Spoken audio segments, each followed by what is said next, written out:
Hey y'all, this is Samantha Ray Lopez, host of Hyperreal Film Club Presents Texas Film in Focus. You're listening to episode 5 of the 12-part limited series, and yeah, if you've been listening for a while, welcome back. If you're new, just regular welcome, I guess. I hope y'all are doing okay. Things are really heating up, literally, here in Texas.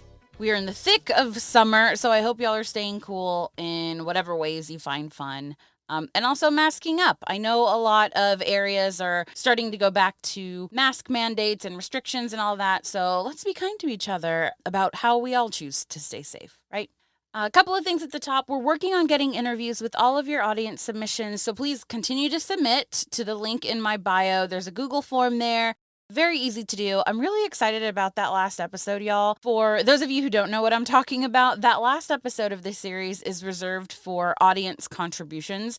So if there's anybody that you think I should reach out to that's related to Texas film in any way, please let me know. I need their contact information. I need your contact information, all of that stuff. So please do that. I'll also use that episode to include bits and pieces from previous interviews that I've done. So people you've already heard from on the show. But maybe that didn't quite fit into an episode, but I thought it was really cool. So I'll put it into that last episode. It's going to be a bit of a Frankenstein of an episode, but it's going to be super juicy. So we've got a pretty packed show today. I got a lot of folks who I talked to, so let's jump right in. When I took a step back to really look at the kind of broad landscape of Texas film, what started to become very clear to me was that there are a ton of ways in which young people can engage in film through youth camps, through programs at their schools, through summer camps, showcases. So I contacted the people who are running these programs and talked to them about their experience and expertise around not just the curriculum, but what else these programs have to offer, right? So with so many of these ways for young people to engage, it really has developed a pipeline essentially from, these schools and these programs into the indie film scene here in Texas. There are a ton of people who are creating or who have created programs to really put media at the forefront. And we'll hear from a couple of people who have been impacted by these programs, some filmmakers who were creating in their youth. I really want you to hear from them. So the first guest we have today is writer-director Emily Hagins, who is an Austin native and made her first feature film at the age of 12 called Pathogen. You may also know her from the documentary called Zombie Girl, which is a documentary about her process on working on that film.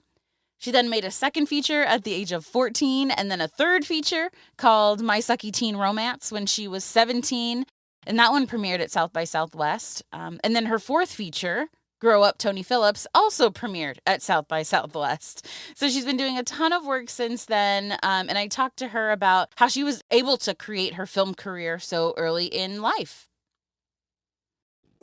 Yeah, I was very interested in movies as a teenager and, well, even younger as a kid. I wanted to just watch movies any second I had between school and everything else, and then I wanted to start making my own movies. And at the time, it's probably like the early 2000s in Austin. There weren't really a lot of classes or summer camps, and I just ended up kind of PAing on an independent film in Austin that was like super, super low budget. The kind of movie it's like, oh, you're 10, sure, come on board, come hang out. And my mom was there with me, of course. And I got to just kind of see the process of how a set would run, and they had me make some fake blood and guts and all sorts of kind of fun stuff that kind of got me into horror. And from that point, and Austin has such a vibrant film scene. So if you want a film education, you can go see movies at the Alamo Drafthouse or the Paramount, and there's all these different ways you can give yourself a film education without the resources. It's kind of amazing how many film programs there are now in Austin, and there's some in school. And by the time I was in high school, I was taking a film class, and I think it's you could grow up in Austin and give yourself a film education by still seeing those amazing, screenings that they'll have at those places, as well as hopefully go to summer camps and take the classes in school and learn more about the process. I learned a lot on that experience, being on set. And I thought, oh, I'll just make my own movies now, And so I started to just kind of write my own scripts, and I thought, oh, I'll write a feature film, and I'll just take a little bit of time here and there. I'll work on weekends, and I'll make a feature film. And I didn't realize that was kind of an unusual thing to do when you're 12. Like, I just thought, oh, this is just the next thing you do. And I had such a supportive community. I didn't have a lot of money. It was more like we were taping like a microphone to a paint roller. We're like, this will work for just whatever we could do at the time. Got a home video camera, got our friends, asked local businesses, can we film in your store? And they're like, of course. Like, it was just such a wonderful, supportive experience at that age. Challenging, of course. And then it kind of, once I got through that, I thought, well, this is something I want to do for the rest of my life. I love this. This is like a lifelong passion, hopefully. So I've just continued to do that. Yeah, that was kind of, I just kept working at it. And by the time I was in high school, I had a film play at South by Southwest. And that was also another kind of pivotal moment for me, where it kind of went from like making movies and learning about making movies to like career, stance. We sold the film, and then, grew up even more. I went to LA, continued, made a movie for Netflix, like an indie movie for Netflix, and just continuing on. I'm about to turn 29 this year. And but on the other hand, when I was making that first film when I was 12, there was a documentary made about that experience, and that film was going to festivals, but I wasn't one of the filmmakers. I was like the subject of the documentary. So I would experience some festivals from that perspective, where I didn't feel like the pressure of, we got to sell this film, or we got to like hand out postcards. I was just there kind of like part of the project, but not having to deal with some of the stuff that they were having to deal with. And that played at Slamdance. And so my mom and I went to Slamdance when I was in 10th grade, and shared a bunk of a bunk bed with like 12 other people that we didn't know. And that was like a crazy experience as well, being like in high school and going to Park City and kind of getting a taste of what the Sundance kind of time is like, but not really having there's a film at Slamdance, but I wasn't the filmmaker. So I got to kind of watch the whole thing and be like, this is cool. It's very different. Emily mentioned that while she was inspired by the film scene here and had access to creating her own film curriculum as a teenager, I talked to a couple of people who are putting these programs together in a more structured way. One of them is Sylvia Butanda, who is currently the deputy director at Latinitas. So our mission is to empower girls to innovate through media and technology, and we offer year-round programs dedicated to that, serving girls anywhere from 8 to 9 years old all the way to 18. And now we're even offering programs for college age and professional age women. So our flagship program, Cine Chica, it's very much focused on film, obviously by the name, but we serve girls 9 to 14 during the Cine Chica summer camp. And we actually just wrapped up our 2021 Cine Chica camp a couple of weeks ago. Yeah, since the pandemic, we really hunker down, like double down on our programming. And you would think that making a video virtually would be a challenge, but these girls that are, again, 9 to 14 really stepped up to the challenge and worked with their volunteers who are film majors, college film majors, and created these really amazing videos. And just, it was great to see. So the purpose of that camp is for girls to explore the power of storytelling through video, photo, and audio projects.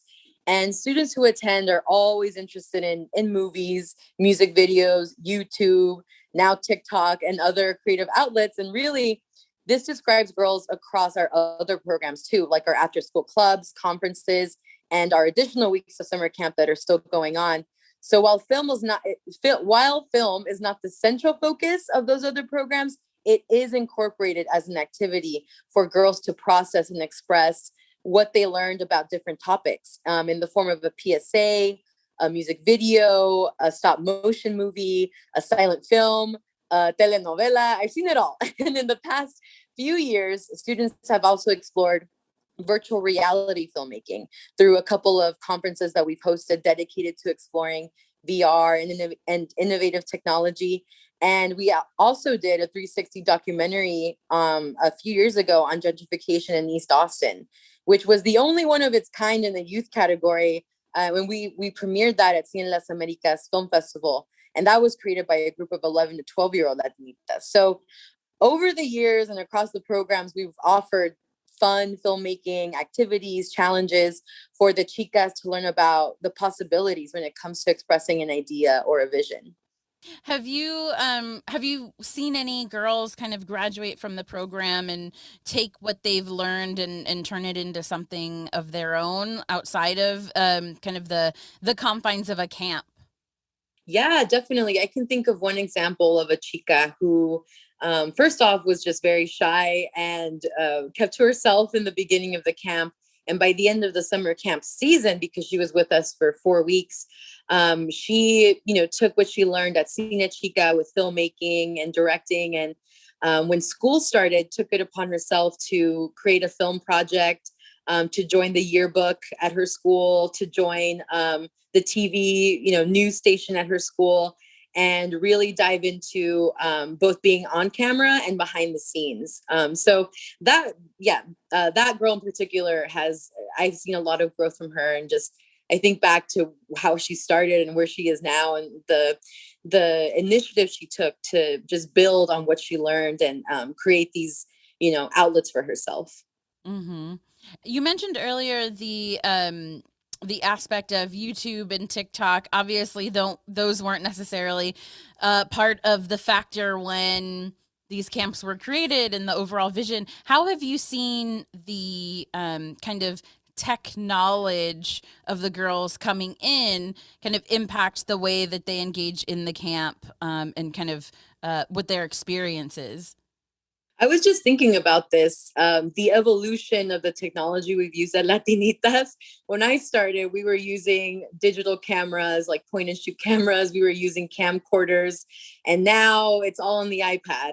So, and yeah, the knowledge of the girls coming in now who are 8, 9 years old, I definitely see a difference in just how much more confident they are in exploring different apps, different tools to create videos, because there are so many out there now.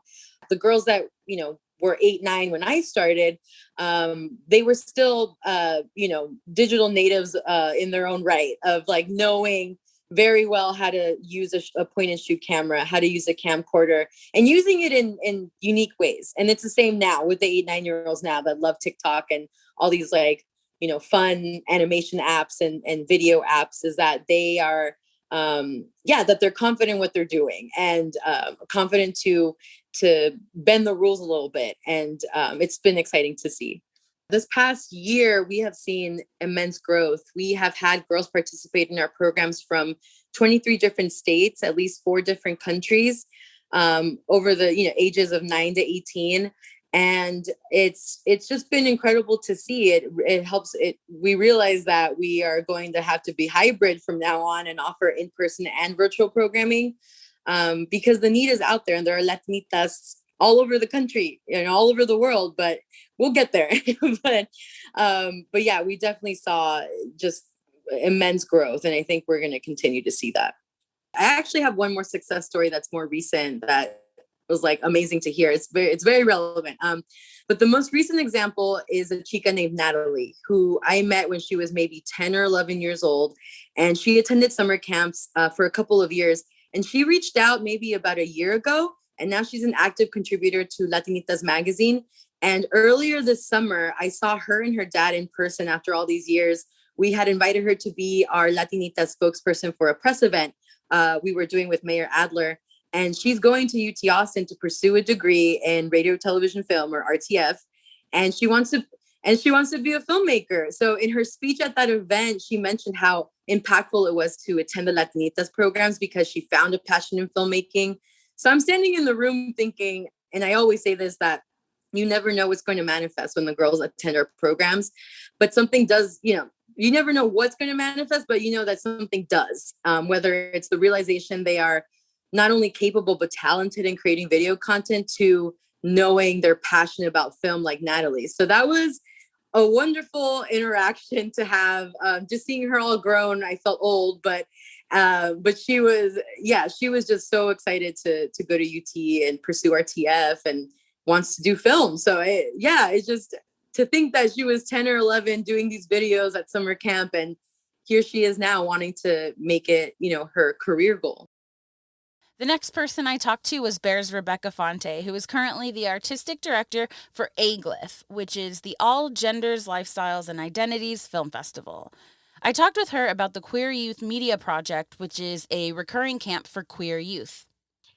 Really simple. Queer Youth Media Project is first and foremost a queer community camp. I mean, we are focusing on film, and that is the lens through which we gather. But what's most important is that it's a space for queer youth to come together and feel comfortable and be creative together. And sometimes they're getting to explore their identity in a way they wouldn't have an opportunity anywhere else. I mean, it's very much about bringing people together who don't get to gather often in safe spaces. So they can talk about issues that are bothering them, that are on their minds. They can do films that that deal with those issues. They have mentors. Obviously the teachers are queer, and we bring in people to talk to the camp, and so they can see some older people who have lived through it, and that can be really great for the youth to have that sort of interaction with somebody just a few years older. Have you seen any youth kind of come through the program and I guess expand their scope of how media can help them express themselves and what that kind of looks like?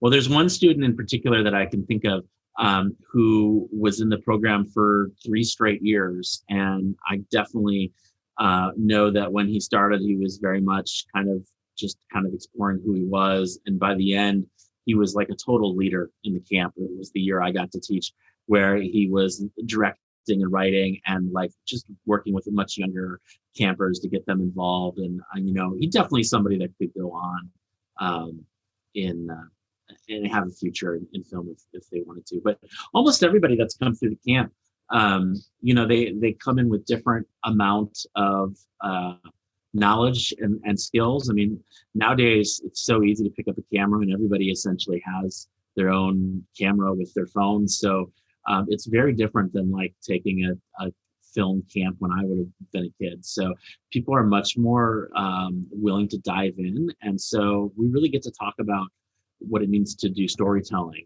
and, how to get your ideas across in much more complicated ways, rather than just being like, here's how you hold the camera. And this is what a medium shot is. So that's really great. So you get to see over the course of a week or 2 weeks, depending on the length of the camp, kids really grow with their comfort and with their comfort with each other, and have that opportunity to express themselves with other people that are like them. I know you had mentioned that the camp is coming back in 2022. What does that look like? What can we kind of look forward to in terms of the structure, how it might differ from previous years? Well, I know from the last time I taught it and just talking to the kids, one of the things that they really were into was non-narrative storytelling through music videos. That is one of the things that people experience filmmaking like so much at that age. You're watching, and I know for me too, as a kid growing up with MTV, so much of my knowledge of how film works was through how you shot music videos. It's amazing. It's still the same thing. And so we were planning on our next session being, 1 week would be traditional narrative storytelling, and the second week would be non-narrative storytelling through music video. And everybody would make their own music video and collaborate and stuff like that. And of course, we don't have to get any of the rights to any of the songs because it's just for the kids. So they could pick any song they want. So they could pick their favorite artists. And just the selection of what song you pick and, what it says allows you to express yourself too. That's so cool. In the years that you taught, were there any aspects that you were kind of surprised about that the youth were really picking up, or kind of themes that were coming through their projects? What kind of surprised you in that kind of interaction? I was really, I was very surprised with how comfortable everybody was with being on camera and shooting camera, shooting film. Just, and I think it comes with the, growing up with phones that have cameras on them. I was also really surprised that everybody's was so free to talk about their identity and their sexual orientation so simply. Like, I think adults think it's like this huge thing that you struggle with, and I think we all did. But I think the reality is nowadays it's just a lot easier for kids to understand and be able to express it, and it's not as big of a deal for them to announce, hey, I'm so and so, and my pronouns are he or they, and it's like, wow. Like, I can't even imagine that as a kid, and almost everybody in the class like had more than one set of pronouns that they were okay with. And I was like, that's unimaginable to me. So to see that, and then to have that, to then not have it, I don't know, I think sometimes camp often splits into boys and girls, right? And so when you're dealing with queer youth, I mean, that just throws that out the window immediately, because everybody's experimenting with identity and they don't even know. And so the pairings just ended up being really interesting, and the stories ended up being really interesting. We had one group, I remember, tell the same story, a breakup, and they told it 3 different ways. One was with a lesbian couple, and one was with a gay couple, and one was with a heterosexual couple. And it was the same story with the same lines.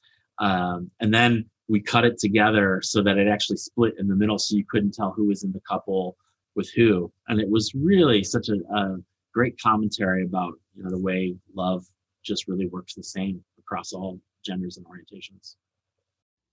It's my understanding that this is one of the only filmmaking programs in the area that's dedicated to queer youth. But if you know of any others, please send them my way and I'll include them in the show notes. The Dallas Young Actors Studio and Performance Center has been around for over 35 years, and I connected with the founder, Linda Cito, to talk about how different their program is to others and what skills students gain for college preparedness. What's unique about us is that we offer both sides of the camera. So we have our actors who come in that want to do specifically TV and film acting. And of course it's a different style than being on stage. And a lot of stop and start, a lot of camera angles, different microphones. There's so much, it's out of sequence. It's just a totally different world. And then the behind the scenes, we wanted to have that also. So we have everything from start to finish, from writing, producing, directing, the camera, the lighting, the sound, the grip. So, and editing, everything's in basically one place. So it's like a production company, like what we were doing earlier. We said, what, we can start producing all these different short films and shows. And we have that, but now we're doing it in an educational environment. What have your observations been in terms of the growth of your participants over the time that they spend with you? Well, it's interesting because sometimes they'll come in the door and a lot of the actors say, well, I want to do acting. I go, well, try some of the filmmaking. Come over here and hang out with the directing. I think, you do like to write. See, well, you might enjoy some of the other aspects. So what's really funny is that some of these students, when they think about, okay, I'm going to college, they don't go to acting. They go for a filmmaking degree because that's where they want to learn, because that's where it makes more sense for them, because they're getting more of a well-rounded background of understanding the whole world of the television film, being on set and what is expected. And they're all interested in it. It's just like, it makes sense to them. And, as they kind of continue through the program and, I'm sure there's a level of college preparedness. I think one of the things that I noticed in one of the videos you sent over was everybody was talking about the confidence that they gained in the program. Can you talk a little bit about that and kind of how the program is preparing these kids for the next phase of their life? that is huge. To me, that's 50% of the program. No matter what you do, because maybe even an 8-year-old or a 12 or 15-year-old may think I want to go entertainment, but I actually have two that write books now. One writes superhero books and is getting paid for it. And he wanted to be a writer. He liked acting, and he developed his stories and characters more by being a part of the organization. And then he ended up, doing his novels. And then I have another girl, again, she does more of the exploring of people and relationships. And so she wrote a really nice letter to us and is doing really well on her books. And she said, really, the confidence she had by being here as a teenager, and you're kind of don't know where you fit when you're kind of a creative personality and you don't know, oh, I'm going to be just this or that.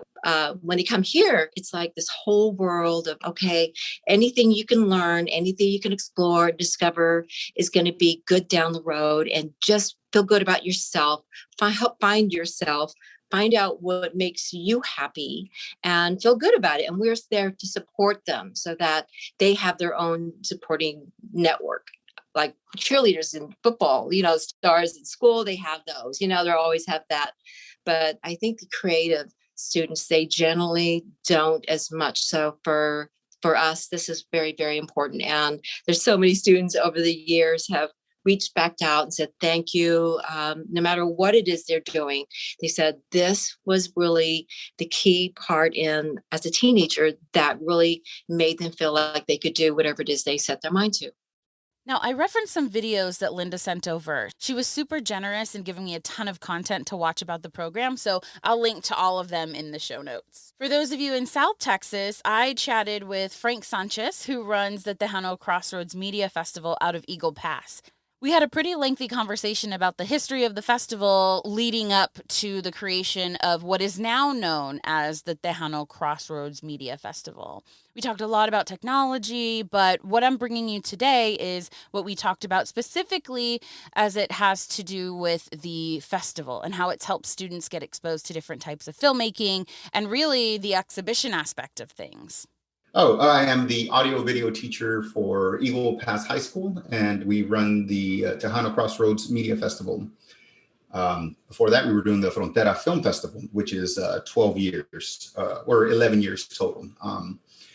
And that was a project started by Mr. Jesse Fuentes, and then COVID happened.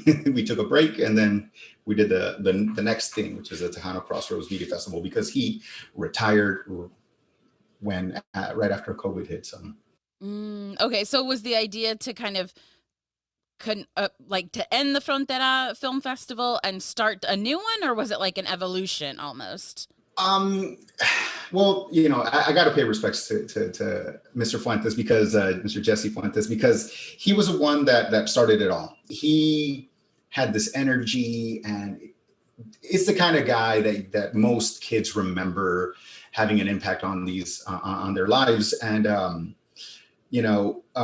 he had that project going on for years, pretty much a little over a decade. He got me involved a few years into it. It was just, when he left, I kind of realized, like, oh my God, like it was just him. It was such a brand, and he did such an amazing job. And since there was nothing left over from when he left, I could not dare call it the same thing when I wasn't going to do everything that he did. So the festival happened earlier this year, which means planning had to have started last year. In the midst of COVID, how did you determine that this drive-in format was the right way to go? The way that things went down is like, we were not going to school in person. Very, very few kids were actually there. It was bleak.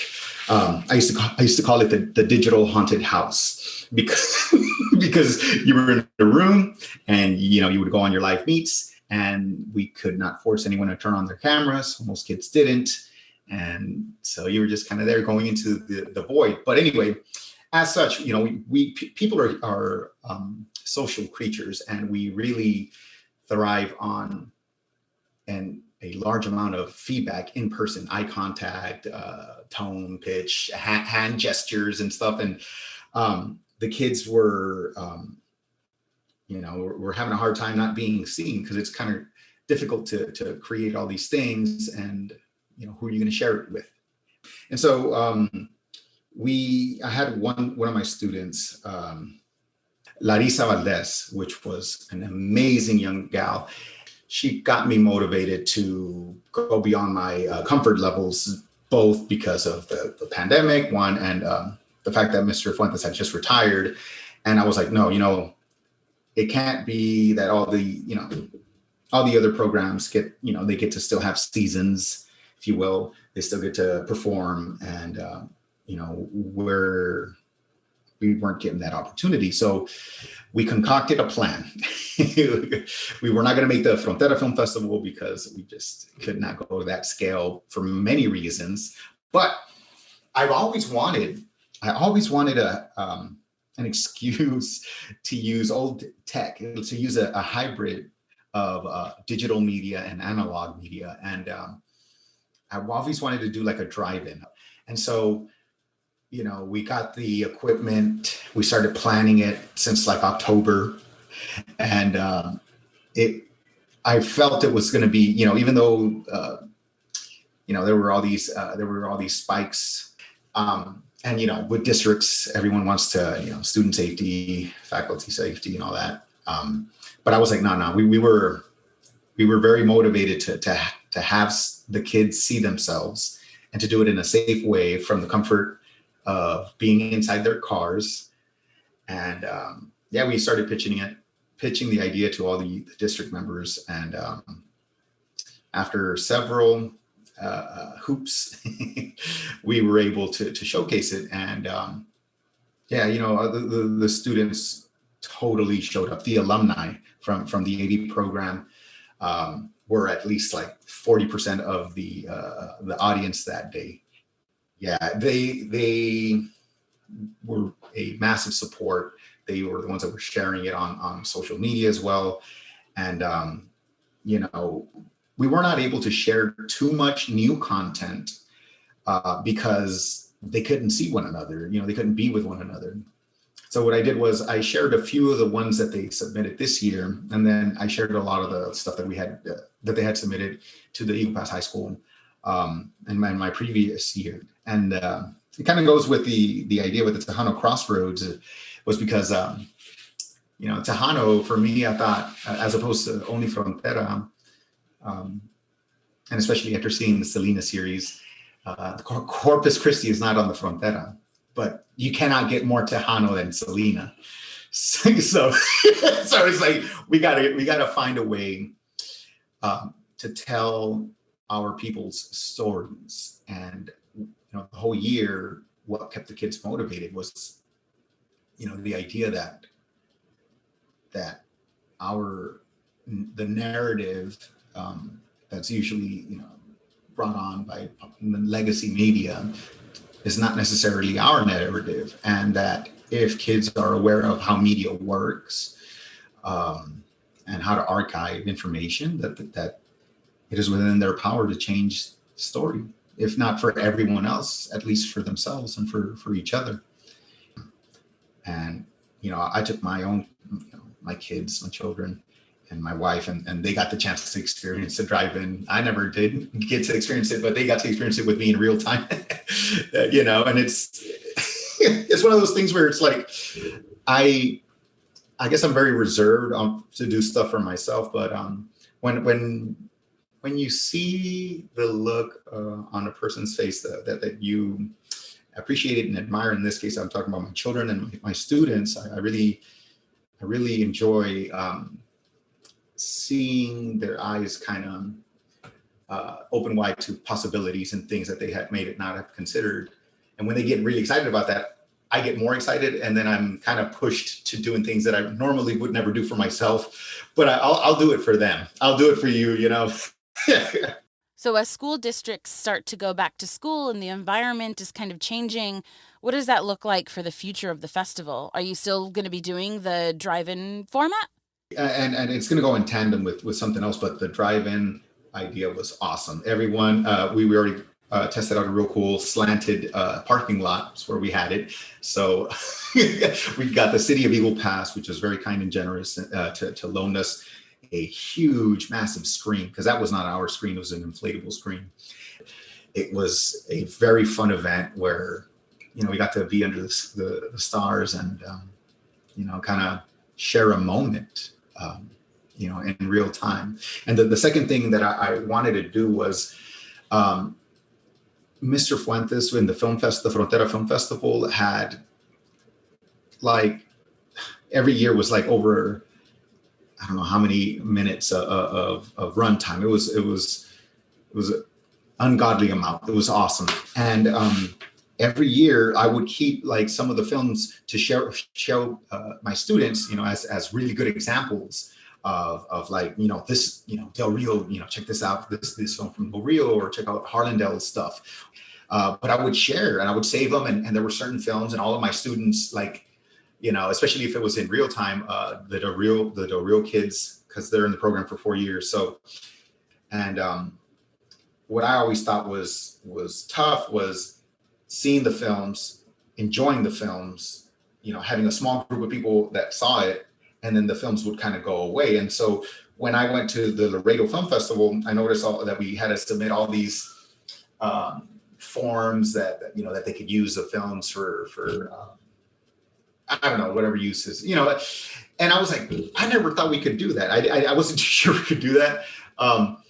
The idea popped into my mind, like, I would love to start like an archive to keep these stories alive, and because if the stories are not told, we forget them. And right now, especially during COVID-19, it's like, it's very isolated, very atomized. People are in their rooms. They don't go out. There's a lot of fear, rightfully so, especially if you're immunocompromised. But I'm trying to look at the long run, and it's like, I don't know how hardy our kids are anymore. And I think it's important for them to be hardy. It's important for them to know history. And so that's where the whole idea for the Tejano Crossroads came up, because the kids are in a crossroads in that society is different. Economics just different. So what the film festival does for the kids, it really enables them to feel that they're a part of something bigger and beyond themselves, that they can compete. It's one of the few things that allows kids to compete in media making. In a pool bigger, or a pond bigger than their own school. They're able to see filmmakers and creators from across the state of Texas, literally. And it really increases, especially if they win or if they get close to it, because they get these scores. It really brings up their confidence and makes them believe that they can participate in this. Whereas before, it was never spoken about, especially in small communities. I know in San Antonio, Dallas, Grapevine area, Austin, it's different for those kids, but over here, it's very far away for them. It's a great experience for them. I've had kids that go into the University of Texas at Austin film school, and they do the UT LA program. And, UT is already hard, enough. The kids are extremely competitive. And then one of our students that was admitted into the UTLA program was only able to do so because, obviously not because of his grades alone, because everyone else had great grades, but because the film festival experience that he had with us. He was I think he was a social media marketing manager, and he assisted with the posters and stuff like that. And so it provides real opportunities to these kids, and these are kids, interviewing people with degrees that are in the industry, and we prepare them, and it's a really meaningful and rich experience for them. So they go having a lot of experience being in multiple areas, and they learn how to master themselves and discipline themselves and become leaders for themselves, and they learn how to follow others and lead groups as well. And these programs definitely need more, attention and funding. And I think they need to be broadcast all across the state of Texas and to younger ages, because the sooner kids are aware of the power of media, the power of information, written text, algorithms, you know, understanding of demographics and markets and what, you know, like all that, the better prepared they will be for the future that's already here right now. You know, we cannot be producing students that are perfect for a world that existed 20 years ago. I'm very blessed and fortunate to get the chance to work with these guys and to work, most importantly, in this field. It's fun, it's challenging, it's always changing. But what I've seen and what makes me so happy to say is a lot more of my kids, like they get it and they get supercharged and they start doing things that I never thought were possible. And then they start challenging me. It's like, man, I got to up my game. These guys are wonderful. Look at these guys, you know? And so I love it. And I wouldn't have it any other way. It's such a dynamic and vibrant course to teach. And the opportunities that the guys get are really great. I know y'all can feel how passionate Frank is to be doing his job. These are the kinds of teachers we need in schools. I'll link to the Fest website and all of that in the show notes. So let's hear from SACE in San Antonio. Guillermina Zabala is the director of the Media Arts program at SACE, and they've got some great stuff coming out of their programs. Yeah, so SACE's been around for over 26 years now, and for about 20 years now, we offer it's a media arts program where I'm the director at. And what we offer is middle and high school students classes and studio space, lab, and different type of practices, all related to filmmaking, photography, animation, graphic design. 10 years ago, we opened up a second studio that is dedicated to more new media, which is video design and digital art and everything more electronic art based. And but the media arts program focuses on, as I mentioned, storytelling through digital media. So students get to learn everything from starting from photography, with sort of the basics on kind of visual storytelling and learning composition and learning camera work, lighting, working with actors, if they're using actors in their photography or doing documentary photographies. And then we move into motion, which is obviously filmmaking, and they learn everything from script writing, storyboarding, working the technical aspects, as I mentioned, and we provide them the equipment like camera lighting, editing. We have Mac labs, and we allow them provide them space to work on Adobe. Adobe Suite is the main suite that we use. So students also get to learn all the technical aspects of filmmaking, and then finally working with actors, working in a crew. That's really another important aspect of all the filmmaking classes and the filmmaking studio spaces, is that students really not only develop their personal vision as a young filmmakers, but they also get to collaborate with other students of the same age. In many cases, also the middle school students work with the high school students. So high school students mentor the middle school students. And that creates a really beautiful synergy where there's peer-to-peer learning.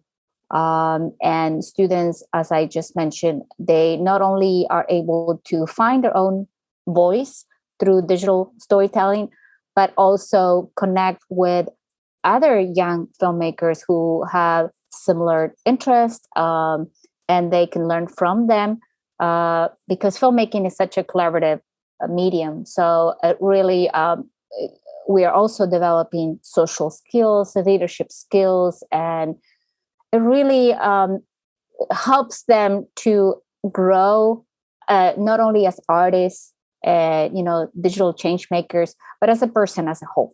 So that I think the program, the Media Arts program, it's very integral, and it's very complete in that sense, as far as like how we develop them as individuals.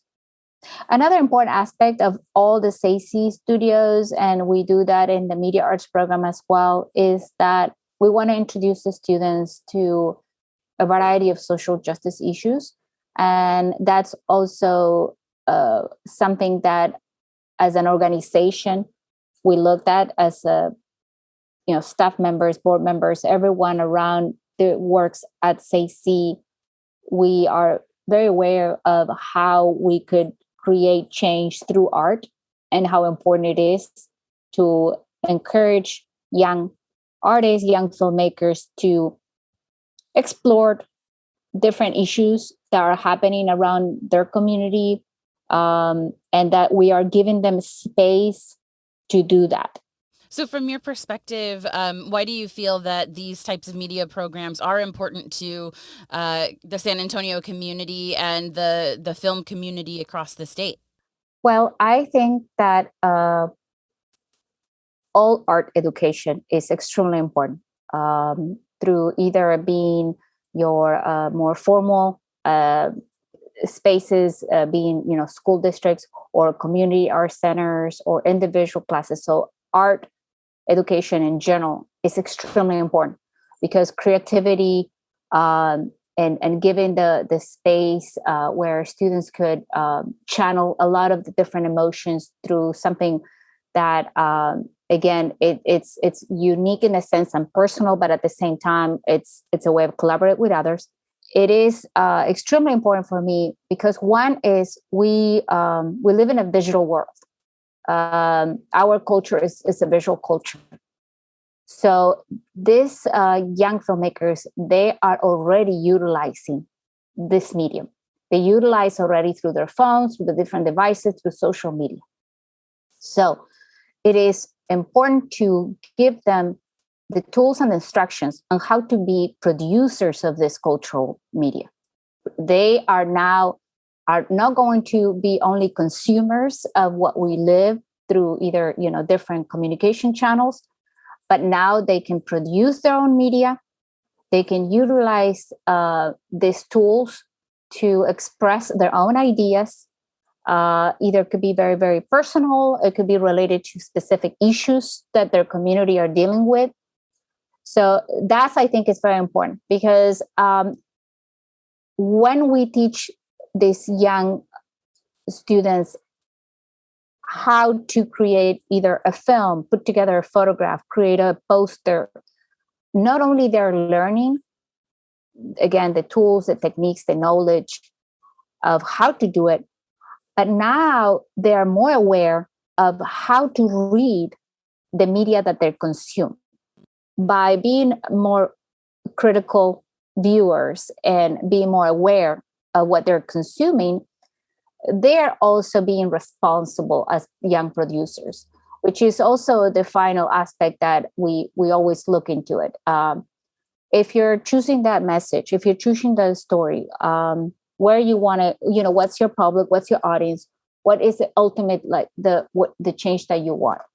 And usually it's when these films are being showcased is that these young filmmakers start to realize the power that they have. And that's what's very important for us to have that whole cycle. So we start with pre-production, production, post, we finish the films, and then we have an annual showcase.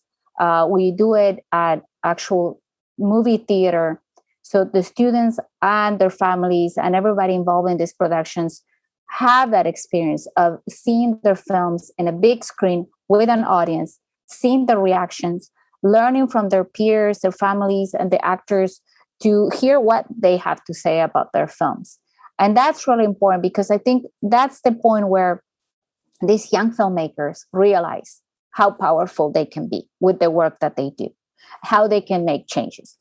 And what I've seen mainly is that on one side, we have students who might start as really shy, introspective, and they really they expand, their abilities for sure. Obviously, they learn so much through the process, but also they're able to find their voice through the different projects that they work on, or when they collaborate with other students, they see other older students as role models and they're able to grow.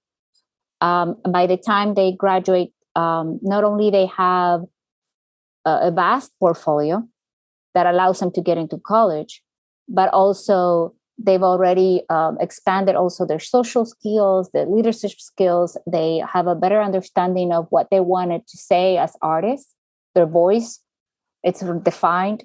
That happens with all the students. But I think that the common narrative that I see quite a lot is, again, the personal growth at different stages, and being able to produce a vast portfolio of works that will, one, if they decide to go into film and art, definitely helps them to get into college because they're able to get scholarships, they get able to get into really good schools.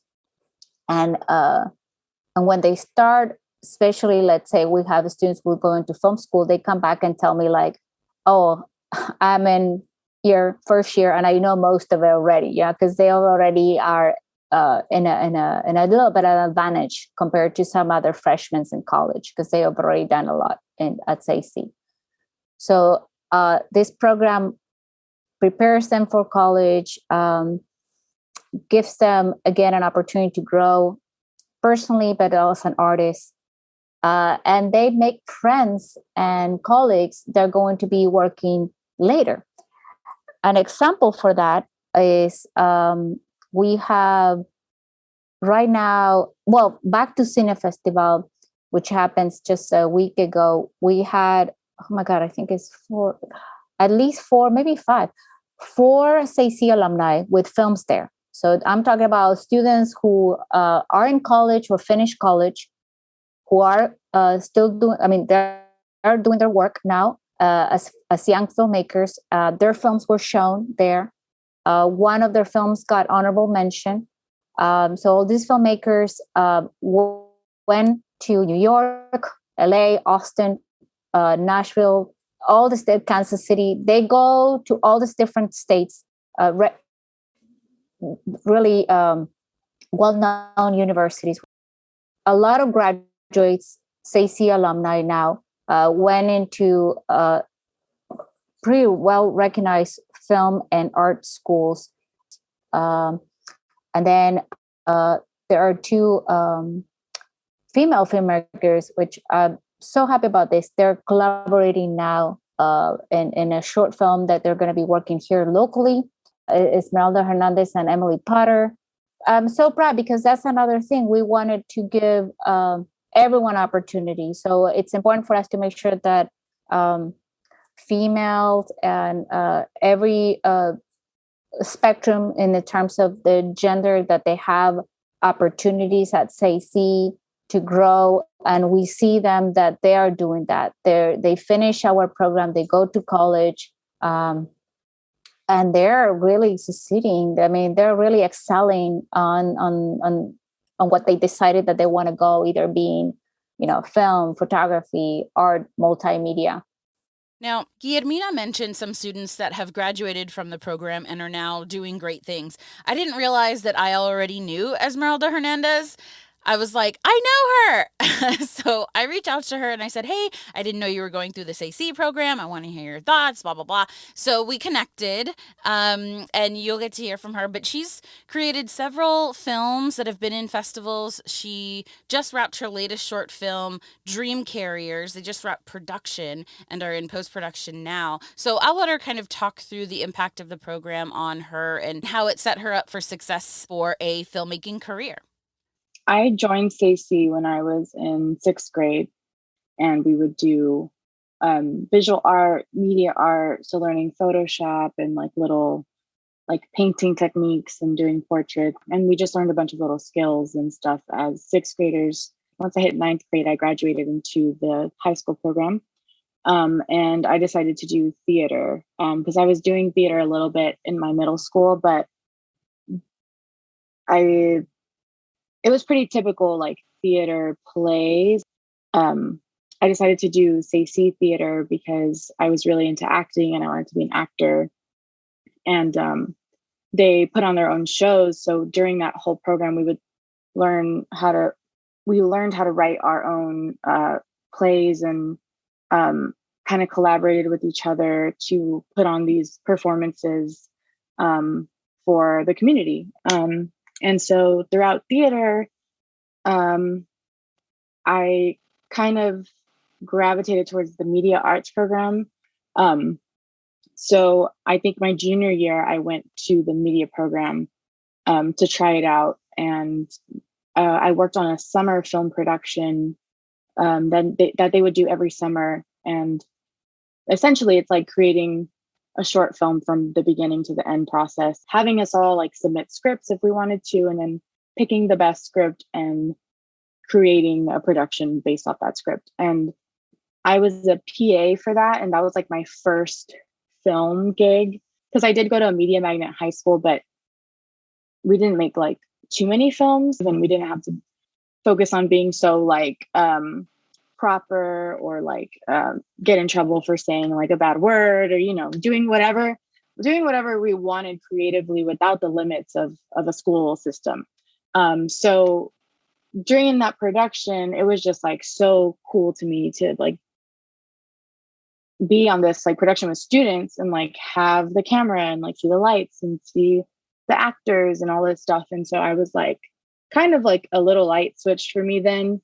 I don't think I realized it until like later, but like I really think that influenced me going into filmmaking rather than acting. And I think also just because I think acting was like, I was so unsure because there wasn't really a lot of roles for like Latinas and that were great roles, you know? So I was like, I would rather like make something and like be behind the camera and be like a director, like work with as a cinematographer or something. I didn't really know. I was just like, I want to do that. I did go back to theater my senior year just because I really missed that environment, but I still really cared for media and wanted to do that program. I was just kind of like torn between the two, and I just picked one. I think they greatly influenced me, just kind of honing in on my voice. And when I was younger, I didn't really realize how important it was to tell stories about my own community. And I think I longed for that as a kid and like not seeing myself represented, but then like going to make these shows for CC, and we would be doing stuff about like the like a real life story about La Carpa Garcia, which is like a Mexican circus of family. And I never seen anything like that. And I think those types of stories, every story we told had something to do with either San Antonio or like a person of color, but not so focused on being a person of color. It was just like, these are the stories we're telling, and we're all people of color pretty much. So we just like were able to tell them authentically without like forcing it. They were never like, we're telling the story because it's important. It was just like part of our history. And we were inner city kids, so it felt more like natural to just do stories about people like us. And I think they helped me kind of focus on or realize the importance of just telling your stories for the community and like representing your community with your art. And just through their gallery shows and like everything that SACI is, they like really represent their community with pride. So I think that definitely stuck with me all the way through UT for sure. Can you talk about your latest film, or I guess the film that's currently in production, and how you came up with the idea, where y'all are at right now, and kind of what you're hoping to do with the film? Yeah. So the film that I'm working on right now is called Dream Carriers, and it's a visual love letter to San Antonio. And we just wrapped 3 days of production. We're going to go into post-production for the next like 2.5 months. And we got a grant from Eddie Bauer to finish it by September 30th. So we have a little bit of a tight deadline. But yeah, we'll be in post for this up until September 30th. And I think I was trying to make something like 2 years ago. I had an idea just to like make something about identity, and like I think I was just feeling like there was a lack of representation still, and I just didn't feel represented through any films I was seeing. And even at UT, like none of the shorts I was seeing made me feel represented. And I think I was also homesick, and like all of these little things that made me want to make something that made me think of home or reminded me of home. And so I kind of tried to make this film that would be like a narrative, but it had dialogue, and like I made this character named Amelia, and I was like it was personal to me, but I was also making it narrative based. So I tried to make it for like 2 years. I was trying to write it, and I just kept taking breaks and then writing it again. And then every time I would write it, I felt like I was forcing it. And then I think last year during like COVID, I had stopped for a little bit, and I brought it back to the table and I wrote it again. I still wasn't getting it. And then I was like, you know what? I'm going to like completely like rearrange everything and like throw it away, but keep this girl named Amelia. And like, I think I was like researching monarch butterflies, and as I was researching, I like learned that they like take 4 generations to 5 generations to complete a full migration cycle. I started playing around with the idea of having this girl like tell the story of the migration while kind of seeing herself first. I think I had it like she was growing up. She was going to be on this drive and like seeing herself at different places in her life, at specific places that were important to her growing up. So it was like kind of weird and like experimental. And I was like, this is weird, but I'm going to go with it. Finally, I was like, what if she like sees these 4 women or 3 women in her life that like are going through the same things as she is, but in a, let me rephrase that. We're seeing them through their childhood and adolescence, and her childhood and adolescence are much different than theirs because of the opportunity and the stability that she has because of them able to like build a different life for themselves and like going through all this struggle and being in a cycle of poverty. And I kind of just started pulling from like my own family stuff and then conversations with friends of things that our mothers go through and like our sisters and cousins and our grandmas, and like not being able to finish school. Like I think my grandma was pulled out of school at 6th grade, and like she was really good at math. And I was like, she could have done so many things if she was just able to finish school. And my friend had a similar thing with her grandma who didn't even finish elementary school. And so it was just all these little things that I was like, they're so common within our community, unfortunately.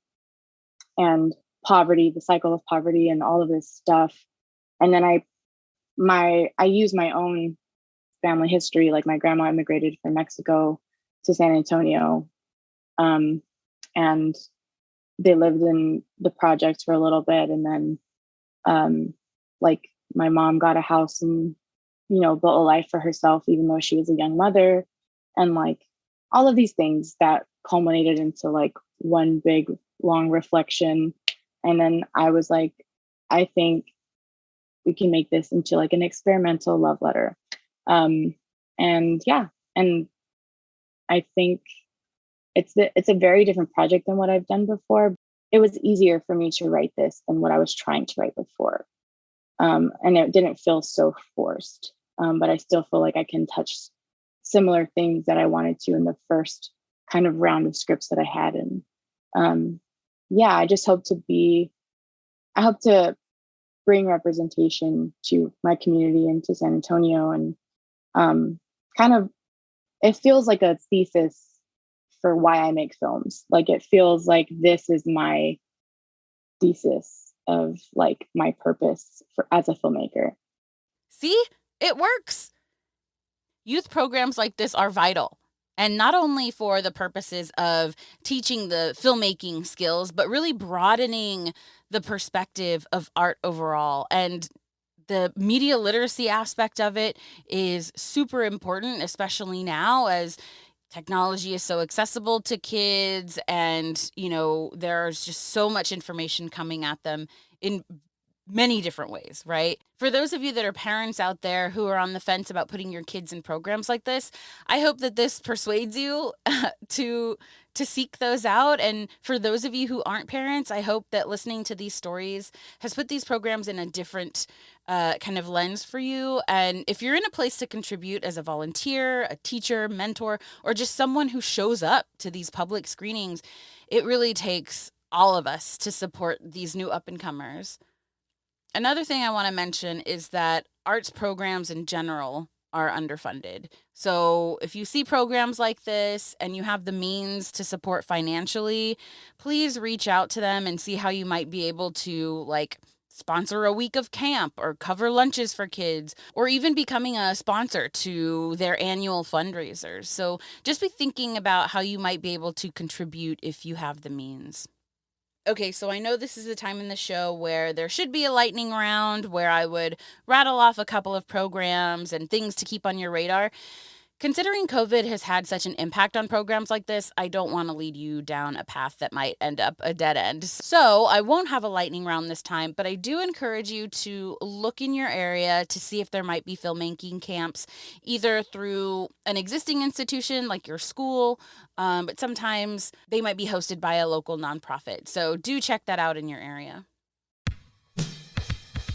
Thank you to all of our guests in this episode: Emily Higgins, Sylvia Butanda, Bear's Rebecca Fonte, Linda Cito, Frank Sanchez, Guillermina Zavala, and Esmeralda Hernandez. All right, that wraps episode 5 of Hyperreal Film Club Presents Texas Film in Focus. Stay tuned for the next episode where I'll talk to more people about another aspect of why Texas is such a vibrant film community that breeds great stories and highly skilled talent. You can follow me on Instagram and Twitter at sraelopez, that's SRAELOPEZ, and follow Hyperreal Film Club on Instagram at Hyperreal Film Club or at the website hyperrealfilm.club. Texas Film in Focus is produced and hosted by me, Samantha Ray Lopez. Our editor/sound designer is Laura Rivero, and our podcast admin assistant is Chloe Carcamo. Special thank you to Hyperreal Film Club for letting me do whatever I want, and of course, the Texas Commission on the Arts.